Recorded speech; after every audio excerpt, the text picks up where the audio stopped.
సంగారెడ్డిలో సర్ అనే అంశంపై సంబంధించి కూడా అత్యవసర సమావేశం నిర్వహించారు టీపీసీసీ వర్కింగ్ ప్రెసిడెంట్ జగ్గారెడ్డి. ప్రధాని మోదీ ఏం చెప్తే ఎన్నికల కమిషన్ అదే చేస్తోందంటూ విమర్శించారు జగ్గారెడ్డి. ప్రతిపక్ష ఓట్ల తొలగింపు కారణంగా కొన్ని రాష్ట్రాల్లో బీజేపీకి అనుకూల ఫలితాలు వచ్చాయంటూ కూడా ఆరోపించారు. రాహుల్ గాంధీ ప్రధానమంత్రి అయితేనే ఎన్నికల కమిషన్ స్వతంత్రంగా పనిచేస్తోందంటూ అభిప్రాయపడ్డారు ఆయన.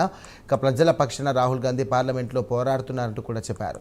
ఇక దేశంలోని 543 లోక్సభ స్థానాల్లో 300 సీట్లు కాంగ్రెస్ గెలిస్తేనే రాహుల్ గాంధీ ప్రధానమంత్రి అవుతారంటూ కూడా ఆయన తెలియజేశారు.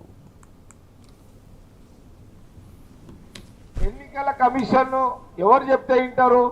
ప్రధానమంత్రి చెప్పిందే వింటున్నారు. ఇప్పుడు ప్రధానమంత్రి మోడీ గారు ఆయన ఏం చెప్తే ఎన్నికల కమిషనర్ అది చేస్తున్నాడు.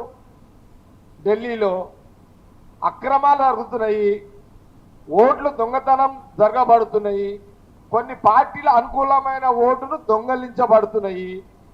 ఇవన్నీ జరుగుతున్నాయి కాబట్టి తెలంగాణ మన రాష్ట్రంలో కాంగ్రెస్ గవర్నమెంట్ ఉంది కాబట్టి మనం ఇక్కడ జాగ్రత్తలు తీసుకునే అవకాశం ఉంటుంది. కాబట్టి మన కొన్ని రోజుల నుంచి మన పిసిసి ప్రెసిడెంట్ మహేష్ కుమార్ గౌడ్ కానీ, సీఎం రేవంత్ రెడ్డి గారు కానీ, నటరాజన్ కానీ వీళ్ళు మొత్తం రాష్ట్రంలో మంత్రులు, ఎమ్మెల్యేలు, నాయకులందరూ అల్లరి చేసి మనకు అవకాశం ఉంది కాబట్టి ఎవరి స్థాయిలో వాళ్ళు బిఎల్ఏ నాయకులు మన ఎవరైతే ఉన్నారో వాళ్ళందరూ ఇప్పుడు పవర్స్ అని మీకే కాదు, ఇప్పుడు బిఎల్ఏ నాయకులు ఎవరైతే ఉన్నారో మీకు అధికారం ఉంది కదా, ప్రశ్నించే అధికారం ఉంది.